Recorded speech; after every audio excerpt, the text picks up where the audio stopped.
everyone. This is your host, Kaum. Welcome to the first episode of my podcast, KaumConnections. Today's date is March 24th, 2019. I wanted to start this podcast off by welcoming you to listening. I hope you enjoy hearing my thoughts and my ideas, and I hope you enjoy the interviews I conduct. The title of my podcast is KaumConnections. The first part, Kaum, is my name, or a shortened form of it.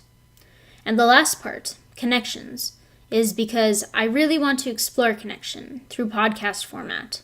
I'm hoping most episodes will have a topic.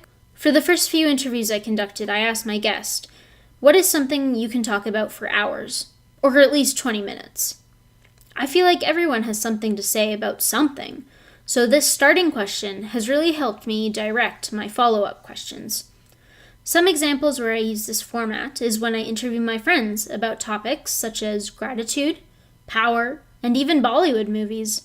Some interviews will be what I call life experience episodes, where I interview someone about their own life and their lived experiences. Examples of this format include interviews with my grandparents and one interview I did for the campus radio.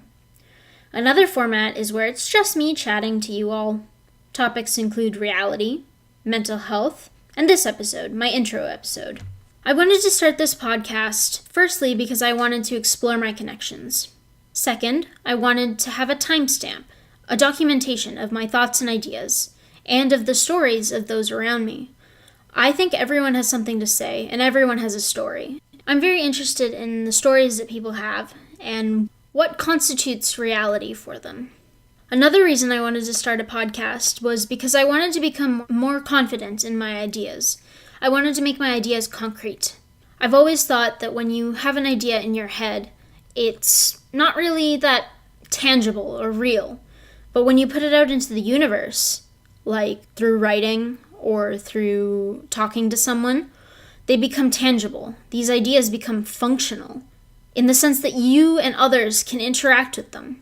The process of recognition, acknowledgement, contesting, and agreeing with ideas can only happen when they're out in the universe. And that is something I wanted to do with my ideas. And I hope that I learn a lot about myself through this process, and I hope I learn a lot about others through this process too. Connection is important because it gives me and my life meaning and purpose. It gives me hope. Connection is something that motivates me. I want to utilize connection for my purpose. At a later episode, I will talk more about this. A theme I want to touch on in my podcasts is what I like to call conduits to connection. These are facilitators that aid connection. Examples include art, like books, movies, music, or technology, like cell phones and the internet. Some other conduits to connection include learning, gratitude, and of course, conversation. One reason I started this podcast is to attempt to differentiate the conduits to connection from connection itself. I want to dive deep into the real roots of connection because connection is something very important to me. I think connection is important because, for the most part, we do not live in isolation. Our own individual realities mingle with the realities of others, kind of like how colors mix when they overlap. I feel like most people want to be connected, in the sense that most people want to be seen, and see as well. Here I use the word see as a placeholder for the word perceive. Being seen and seeing is important because we often define ourselves in relation to the roles that we occupy, or our place in the universe. For example, I am a daughter, a friend, a student, and these labels that others see me in are crucial to my identity. Another reason why seeing and being seen is important is because you can situate reality based on these two actions. Let me explain. Our perceptions are all we really have to determine and interpret the world around us. The realities we construct are very dependent on our perceptions.